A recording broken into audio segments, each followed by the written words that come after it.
Welcome back to the Boys and Bolos podcast. We're down here in the Rat Tail Bunker Barbershop Studio. 4th of July. 4th of July. Happy birthday, America. There's nothing more patriotic than talking about Europeans on the 4th of July. I mean, the colonizers. Colonizers. Same vein. Colonial fathers. Colonial fathers. We were recording at about midday, 4th of July. It's about 90 degrees and sunny in Massachusetts. A lot of grills are firing up. Just kidding. It's literally London. It's misty rain, 60 degrees. My family has gone to a cookout, and we'll meet up with them later. But the house is silent, Jarrett. But will you meet up with them later? Is it a ploy? Oh yeah, like it's like a plant. Like I'm there. Yeah. Go ahead. I'll see you there. You just don't show up. Yeah, that would be doghouse. I guess we'll find out if Jenna listens to the podcast when she roasts you.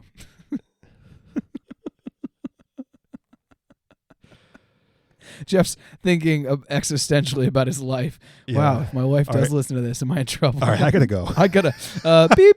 Beep. Podcast over. It's a short one. Let's talk about the Euros, I guess. Yeah, it's 4th of July. Let's talk about Europe. Talk about quarterfinals. Teams went through. Quarterfinal games were good. Did you enjoy them? I did. All the teams I expected to win won. Pretty much. Actually, I was rooting for Belgium. We were rooting for Belgium. Italy went through. I think Italy going through is fine, though. I mean, Italy played well. They I think they were the favorite with Eden Hazard and De Bruyne as question marks. Eden Hazard obviously didn't play, and De Bruyne apparently had an injury. He wasn't fit. He was not full. He was in pain most of the game, but he said he wanted to play to represent his country or whatever, which is sad. He came out in like the 65th minute or something, so that's why. He didn't play the full game. He didn't really do it. Switzerland basically used all of their magic Alpine juju in the France shootout when they went 5-0 because they really sucked it up against Spain. It was a really rough professional football shootout. I haven't seen. It wasn't good.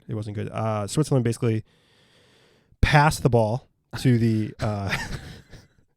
Spanish goalkeeper twice. And then skied one over the net. It was like how not. Teams will just watch that game and just this is how you don't take penalty shots. Vargas skied one over the net, and it was tough. But he joins elite company with David Beckham and Roberto Baggio and many other people who have. Mbappe a couple weeks ago. Mbappe last week, but Mbappe got saved. He didn't miss the goal. Oh, that's true. When you go over the goal, it's hard to come back from. I mean, all you really have to do is shoot it really hard into one of the corners, and the goalie's not going to get it. Especially because they have to stand in their line. That's literally all you have to do. They don't. This whole like stutter step, like looking different ways, and then like hitting it with the inside of your foot in the corner. It's really bad. It's like something I would do in a shootout. Jeff, they didn't let you shoot the ball. They didn't. It was a penalty shootout. I would slink away. You would I would go to the bathroom. Away. I got a bathroom break, guys. So I gotta call check my TurboTax app. If it's tied, if I have to take one. I was really bad at penalty shootouts. Fernando Torres also like famously just hated taking PKs. Right. And they were like, "But you're the Nino. You're El Nino. Like you got to shoot. You're our forward. You're our number 9." And he was like, "Nah, I'm not gonna do that. It's not gonna work well. It's not why I'm here. Go. It's not why I'm here. I'm a regular time guy." Because in the when Chelsea beat Bayern, he wasn't on the field. He had been subbed off. But yeah, it came out in a Spain game when they're like, "Dude, you're the forward," and he's like, "No, I'm not shooting." So it was very interesting to see Switzerland. A lot of pressure. Yeah, so Switzerland, mess up all their PKs. And, they just kind of used up all their PK magicness against France. So, okay, Spain go through. Italy go through. They're the first semifinal matchup. Denmark go through. It's nice to see. I love to see that. I thought Schick had a great tournament. He had 5 goals. Feel good story. Story of the tournament. So right now he's tied with Ronaldo for 5 goals, but Ronaldo will have the golden boot because he scored it in less time. So if you want to get the golden boot, you got to get 6 goals. You got to get 6 goals. So that's really right now on Kane or Sterling. Those are the 2 guys that could probably most likely do it. 2 more games. Yep. I don't think there's a Denmark guy I'm too convinced, and I don't think the Danes are going to score even just 1 goal against England. We're going to get into that. And then Ukraine and England yesterday was just blowout. Ukraine just It was over in the 5th minute. It was over. It was honestly over before the game started. They just got so outclassed. I mean, Ukraine had a chance. Ukraine's chance to win that game were probably about 2 to 3% in regular time, and then I'll give a 3 to 4 more percent going all the way, and then somehow winning a shootout. Yeah, that was the only way. They had low chances of winning that game. But they had a good tournament. England put it together. They just figured they clicked. England started clicking, and they also did all of that without Grealish. Grealish didn't come into the game. Bellingham was a sub. Good to see Jadon Sancho start. I thought he played phenomenally. Yep, he almost scored a few goals. A few chances. Is it coming home, Jeff? It looked that way. This team isn't. I mean, Stones and Walker and Maguire have just freaking amazing. They haven't let a goal in. They haven't let a goal in. Pickford's been playing really well, saving the shots that he needs to save and just being solid. And then, yeah, I mean, Maguire hasn't missed a beat since playing. I think he played the second game. He didn't play the first game he didn't play 1 or 2 of the games in the group stage. I don't think he played the first game. First game, yeah. And so he came in the second game. This guy seems fine. Scored a goal. Seems good. Scored a goal. Scored a nice goal. Good to see. I had Maguire on my fantasy team in 2018, and that was phenomenal because he had a couple headers. And when obviously a defender scores, it's like exponentially better than a forward. So Maguire looks good. Do you think there's a way that Spain beat Italy? What do you think the chances are there? Because for me, it's like the Spanish are dark horse right now in this tournament. Yep. Denmark too, obviously, but the Danes have won the tournament recently. Okay, that's actually a better question. Who's more of an underdog to win the tournament? Denmark or Spain? Denmark Probably by a lot. Based on the matchups, because probably by a lot. Denmark has to play England. It's just going to be a tough game for them. The Spanish can score goals. I mean, Morata's not like deadly, but I mean they've had contributions all over the field, and they're like, for me, they're like a Jekyll and Hyde team in a way, because they can easily just give up a bunch of howlers and get 4 or 5 goals scored in them, or they'll, like last game, it went to penalty shootouts, low scoring game. I mean, I know Switzerland isn't like a offensive juggernaut or anything. You got Jordan Shaqiri, basically, Swiss Alpine Messi, but it's yeah, I think we're gonna get a close game against Italy, but we're not. I think Italy's a better team, just all around. They've been pretty dynamic going forward, and I think they can break down the Spanish defense. I don't think Spain has been particularly like stout in the back. They've given up a lot of goals compared to the other teams in the tournament, and yeah, I think that they're the bigger underdog. I think like ranked like 1 through 4 right now, who's the top, and who I think it's like England, Italy, Spain, Denmark. And I think I put England ahead of Italy only because they've literally given up 1 less goal, which is no goals. And Italy's given up 1 goal. And that crazy header a couple games ago, Donnarumma's been playing really well. I think that Italy beats England in terms of goalkeepers. And maybe it comes down to a goalkeeper situation in the final, if they both are in the final. But we're not there yet. So we're just talking about semifinals now. And for me, it's going to be England. It's going to be England-Italy final. Italy actually gave up 2. They gave up 1 2 against Austria and 1 against Belgium. I forgot about the Austria goal, though. So no, I remember the Austria goal. I forgot about the Belgium goal. Okay, forgot about the Belgium. Either way, I mean, we're splitting hairs. Both defenses are really strong between Italy and England. I agree with you in that lineup. I think it's totally England more likely, then Italy, then Spain, then Denmark. The thing about Spain is that I think that getting to the final would be a win for them. I think even challenging the Italians, taking them to overtime would be a win. This is a younger team. It's not a very tournament experienced team. Spain kind of had a vacuum after their golden generation kind of died out, and now we're seeing different players step into that. The only player who's left over from that generation is Sergio Busquets, who has been awesome. And, well, actually going back to Fernando Torres was asked in like 2008 who he thought the best player, 2008 or 2009, who he thought the best Spanish player was, expecting to hear David Villa, Xavi, or Iniesta. And he said famously, like, no, you really got to think about Sergio Busquets, because without him, some of these other things don't work. And I think Sergio Busquets has probably been in the team of the tournament right now. I think he's had a great tournament. Spain could ruin Italy's party here. And the Italians, one of the things I was looking up, and that's why I knew that the Belgium and the Austria goals, the Italians have not gone behind in this tournament. Right. They've always scored first. So it will be interesting to see how they deal with maybe being scored on first or whatever. Spain also, I think I said this last time too, in qualifying created the most chances out of any European nation. So they're definitely going to get in, and they're definitely going to get in behind. And while Chiellini and Bonucci are phenomenal, cerebral defenders, they're slow. Yeah, they can get really exposed quickly. I just think that they got Morata, who's been playing okay. They got Locatelli to come in as a super sub. They got Insigne, who's been. You're talking about Italy. Italy, yeah. I just think you said Morata. Oh, sorry, I said Morata. Yeah. Scrub that out. Scrub that out. Take that out. Immobile, I meant. Yeah. They got Immobile, who hasn't been playing amazing, but they got Locatelli to come in as a sub. They got Insigne, who's been playing awesome. And then, it's pretty solid defense. And then they got Donnarumma, who can stand in his head. And so I just think they're going to edge out Spain. I don't think it's going to be a blow-up by any means. I think they're the favorites, and they'll get to the final.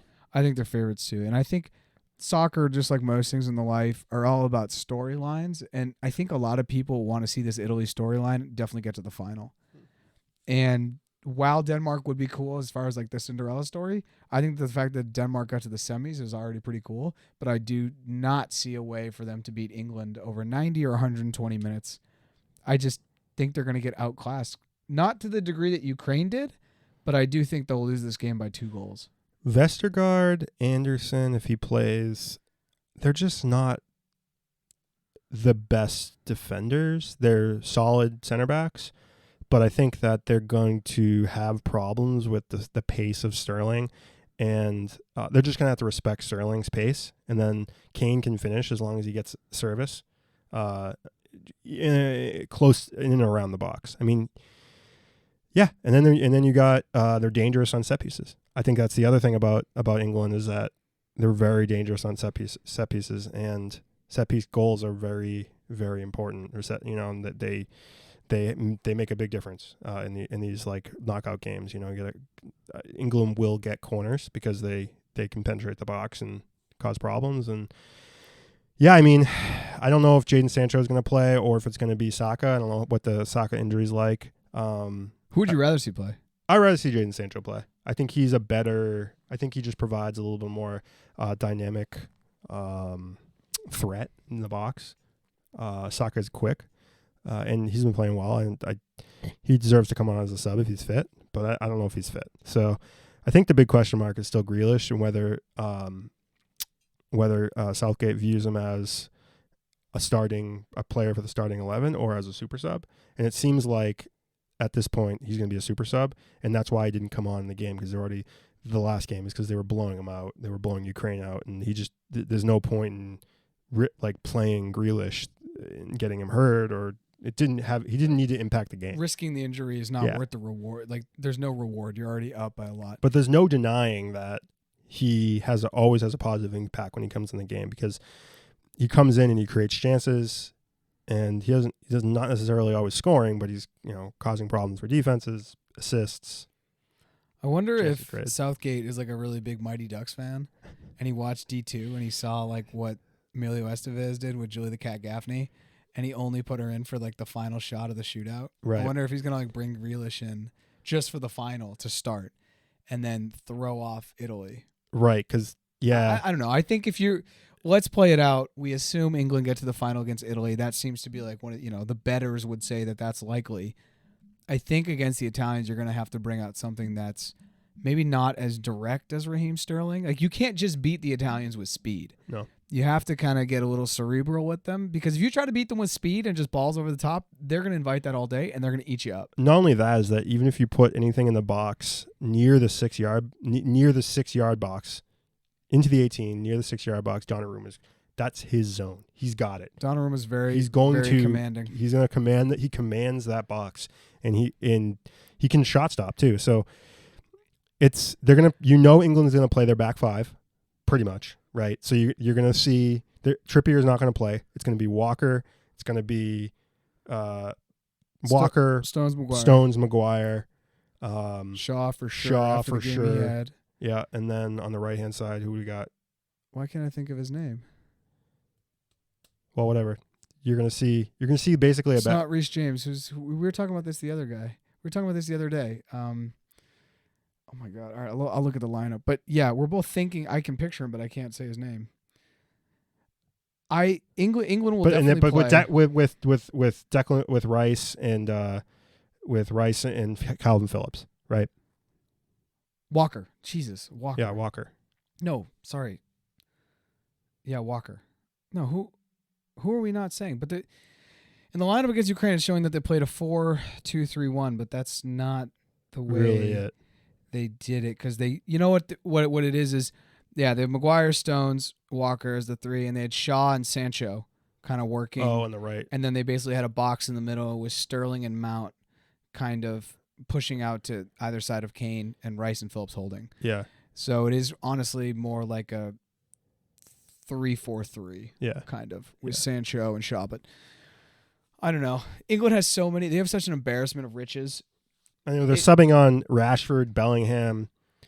This is on their bench. Trippier. Jude Bellingham, beast, Borussia Dortmund. DCL had a great season with Everton. Yep. Ramsdale in goal, solid. Chilwell, Champions League winner. Tyrone Mings, solid. He served his purpose when Maguire couldn't play. Marcus Rashford, kind of almost franchise player other than Bruno Fernandes at Manchester United. Jack Grealish, probably going to Man City, franchise player at Aston Villa. Jordan Henderson, Champions League winner, Premier League winner at Liverpool. Scored a goal in the last game. Scored a goal in the last game. Was super pumped. John Stone in goal, third string. I don't really have any feelings about him. Phil Foden, some say the future of England on Man City. Kieran Trippier just won La Liga with Atletico, also played. And then Connor Cody, another solid defender. Like, this team is so crazily stacked. Yeah. I just don't see how they don't win the tournament. Pretty much anybody on the bench would be on the starting 11 in like any other international The fact team. that Phil Foden now, I think most English fans or soccer pundits, ourselves as analysts or whatever we are, armchair analysts, he's not even in the conversation to start. That's how good they are. That's how good they are. That's how good they are. And most people look at Phil Foden and they're like, whoa. And the reason why I think he's not starting is because he's so young. They're like, well, he's going to be in the World Cup. He's going to be in the Euro, next Euro.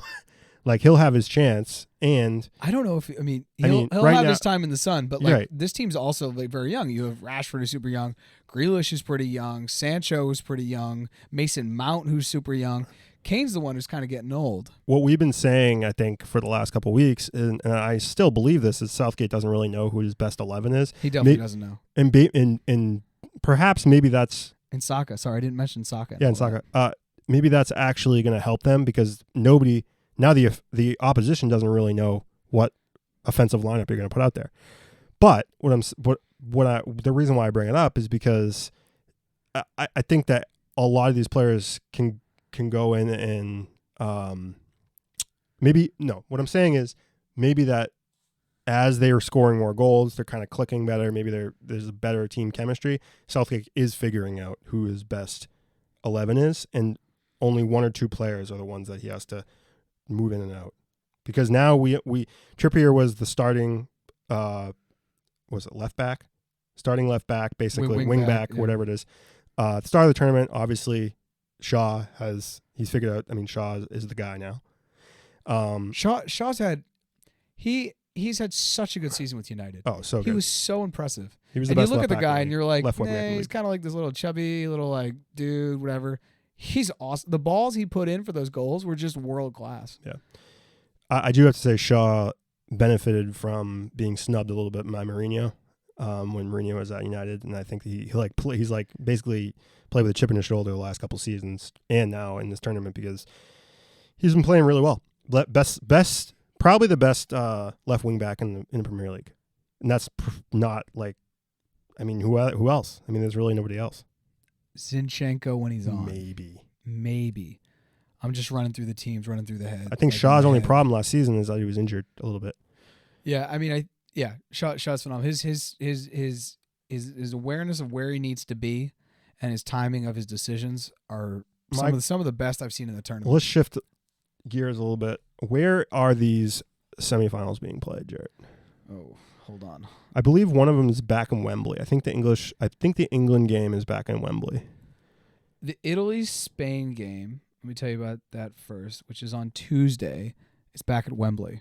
Okay, and then the England game is back at Wembley. The England-Denmark game is also at Wembley. All right, so both the semifinals are at Wembley. Hometown crowd for England, and that's to their benefit. More fans, I think, are allowed in the stadiums for the semifinal. And so the finals at Wembley, too. I mean, this is literally coming home. Yeah. It's set up for England to not fail right now. 40,000 fans, I believe, are allowed, and then 60,000 for the final. I think they're allowing a lot more people in the stadium. So, can we go to England? I'm just asking a question out loud. Is it possible for us to get on a plane and go, like, as passports, U.S. holding passports? I don't think so. I don't think we can either. Like, we wanted to go to the final? Or just go to London and be there, like, around the stadium. Because if they win, it's going to be bedlam. I don't think we're allowed to. I don't think we're allowed to either. If somebody listens to this and can get us in, like a smuggling situation. A smuggle situation. A smuggle over the, like, I feel like that's really ironic. We have, like, some of the and we're trying to get into another country. Yeah, we're trying to get into another. I mean, I can use my other passport. I don't know about you. Oh, yeah. I could go to Canada and fly out, use my other passport. No, you can't even go into Canada. You're not allowed. Are you sure? You can't across the border into Canada. Are you They sure? won't let you in. Yes. Are you sure? They're not letting anybody in. Why not? Even with your Colombian passport. Oh, my God. Then what's the point? What's the point of what? Everything. Of having your Colombian. What's the point of everything? Well, I can't even go to Canada? Well, they're locked down still.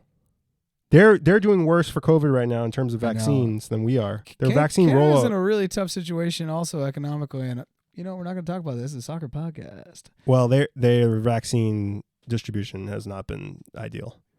I wonder if that's going to affect their Gold Cup. Because we have a friend that lives in Canada. Yeah, Thierry's up there. Thierry's up there. We also have a hometown Beverly friend, Kendall. She reps Toronto hard. So the reason why I bring her up is Kendall's boyfriend's a Liverpool fan. Well, that's nice for him. But also, I wanted to bring it up because I think I saw her Instagram recently where she was just getting her first vaccine shot. She was just getting her first dose. Yes. And this was like 2 weeks ago. It's crazy how the whole vaccine... I didn't realize how far behind Europe was until the beginning of the Euro tournament and when it started. And I remember reading this thing about Spain, that they had gotten their vaccines 3 days. They had got like their dose 3 days before the tournament started. And that's why, like, I think Busquets came down and he had to miss some of the group stage and all this other stuff. But I was under the assumption, just because I am naive American first it's world. 4th of July. It's 4th of July. Wear your stripes.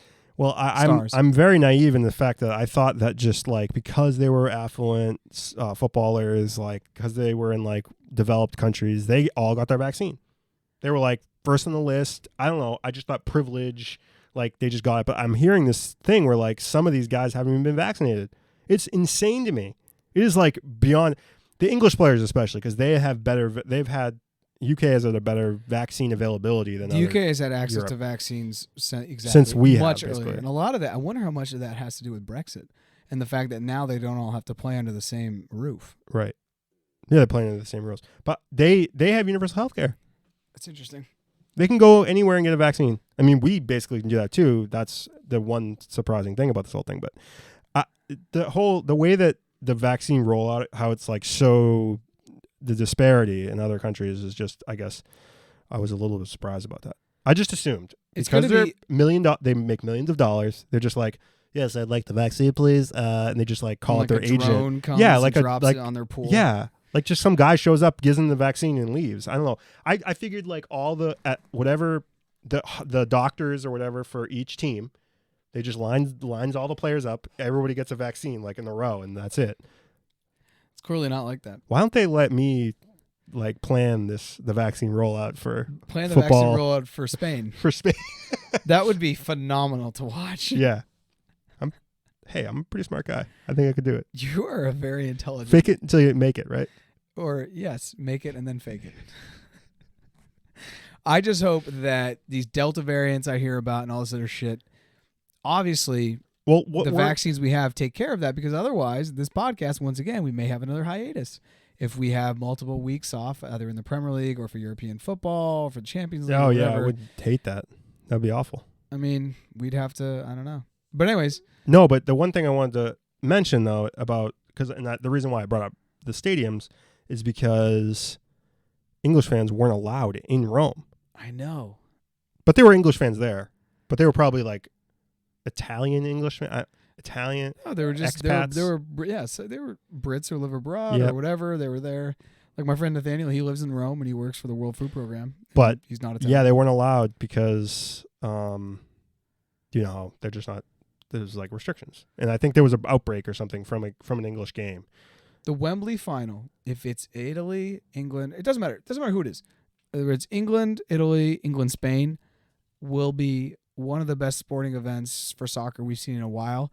Mostly just because like we haven't seen that amount of fervor in a final. Like we've watched now 2 Champions League finals with not a lot of people there. A couple thousand. I mean, obviously Chelsea had some fans there, but it wasn't like a full stadium. It wasn't packed. It wasn't thousands upon thousands upon thousands. I use the word jarring, and maybe that you criticize me a little bit for using the word jarring when seeing fans in a football stadium.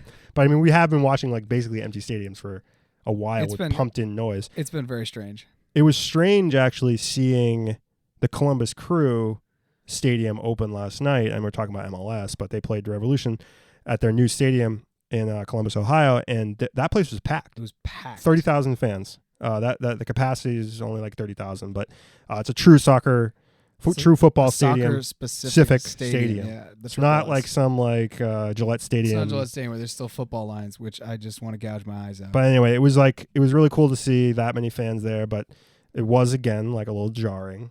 I will use the word jarring again, but seeing everybody packed in, no masks, but it was the Midwest, so it's a little different out there. Yeah, the Midwest, different beliefs. Different views on science. Credo. Yeah, gravity. What is it? Anyway, so we're picking. This is we're picking Italy, England final. It's coming home, baby. That will be such fire. Now, if either Denmark or Spain win, we're setting ourselves up for a dark horse. Now, if Spain and Denmark win, I think I may put like $10 down on that parlay that both Denmark and Spain go through, because that's got to be like 12-1 odds that doesn't happen. Probably higher. Higher. I'm gonna look into that and get back. Yeah. But anyways, so we have potentially England-Italian final, which is what we're picking, which I think is a pretty safe and conservative pick. And then the other thing we want to talk about just briefly is Copa America, where it could be setting up for a Neymar, Messi, Argentina versus Brazil final. Brazil looked like the best team. Brazil are stacked through and through. As per usual. Their team is stacked. That game though, Gabriel Jesus' flying kung fu kick, red card, was the most insane red card I think I've seen in a long time. It was something to behold. But here's the good thing: he didn't mean to do it. No, he didn't mean to do it. He looked shell shocked after he did it. Like, what the hell did I just do? I'm just glad that it was like the top of like his laces that hit. Yeah, nobody. Not like the cleat into serious. An eye. It wasn't serious. Like seeing a stud into the eye. That's not something anyone should see. But it was wild and crazy. It was quite the event. And then seeing Richarlison just flop on the floor for like 45 minutes after they went down a man was some hard stuff to see. Neymar too. I mean, Neymar, it's kind of par for the course. Like we expect it because he's playing like such an advanced role. He's looking for that foul. But Richarlison the guy is 6'2". He gets literally like brushed up against and he falls over like he got shot from a sniper, dude. It's super bad. It's brutal. I can't watch him. It's hard to watch in Everton. It's even harder to watch in Brazil. I had some tile work done in my bathroom. And the guy who came in to do some of the plaster work is Brazilian.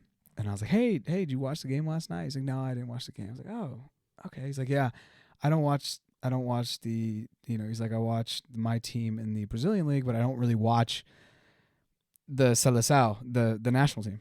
I was like, oh, wow. He's like, well, they're all about their image. They're all about their Instagram. They don't play anymore. He's like, I want Ronaldinho back, a guy who didn't care about any of that. He just played. He loved the crest. He's like, where's Rivaldo? Where's Romario? Where are the greats? Now, it was a little bit old, like, old man shaking fists at the sky, but at the same time, like... There's something to be said about that. There's something to be said about that, like, Neymar is just on TikTok all the time. Like, this whole fad of tattoos, when you get tattoos, you don't really get them for yourself. Like, on some level, it's other people looking at you. Like, I mean, Neymar's a brand. I mean, he knows that. Neymar is totally a brand. Like, all these players now have logos. Ronaldinho always had a logo for a long time, but I think that was more pushed by Nike. But anyway... It was very interesting to hear like a Brazilian basically be like, yeah, I don't really watch it anymore. Those guys are more worried about their image than they are winning or playing for our country. And he's like, they make millions and most people in Brazil are poor. Yeah, and they're playing. I only have money because I've come to the United States. Like that was very interesting to hear. And they're all playing in Europe. Exactly. The globalization of football is definitely removed. And especially with that Brazilian team, he said too, he's like, there are a bunch of guys on that team who play. And I know that there are better players in Brazil who don't get who don't get called up. Damn. And I was like, yeah, you're probably not wrong. There's probably a better midfielder in Brazil than Fred. Right? Like Bobby Firmino hasn't been on the hottest of tears. I know. Jesus, Neymar, Richarlison, those dudes are pretty nice. Yeah. But anyways, it was very interesting things. But I do like Thiago Silva. Obviously Thiago Silva. But we're setting ourselves up for a messy Neymar Argentina Brazil final. Colombia plays Argentina, Brazil plays Peru. The Brazil-Peru game for me is a little more clear. I think Brazil goes through, but Argentina and Colombia have already played in this Copa America, and they had tied 2-2. So that game will be fire, potentially going to PKs, because in the Copa America structure, there's no overtime, but you go straight to PKs. Which I like. Which I like too. So I want Argentina to win that strictly just because I'd like to see Messi get a trophy. But you're Colombian. I'm Colombian, and honestly, like, if we get to the final, we always play hard with Brazil. Yep. Colombia. This team is not our best team we've had, but it will be good for our qualifying for the World Cup. I won't lie. Now we're not doing well. Colombia. I won't lie. When I watched Colombia do the penalty shootout, was it last night? Two nights ago or last night? Might have been last night. It was last night. It was last night. God, it was last night. Yeah, Davinson Sanchez is a second penalty taker. Second shooter. I'm like, he's gonna Spursy this thing up, and he fucking rifled it home. And then Yerry Mina was the next guy who came up, and I'm like, oh my god, what's happening here? And then he rifled it home. So I was like, hey, Jerry Mina in Colombia is a different. He's a different guy. He's a different guy. He's a different man. I mean, if Davinson Sanchez can have a good Copa America, like he's not letting in a lot of goals, playing center back, and he increases his value. Great for Spurs. Jerry Mina basically had a super solid World Cup. We almost beat England in 2018. Colombia go down to England in PKs, and it was right after that when Barcelona was like, yep, Jerry, why don't you come over?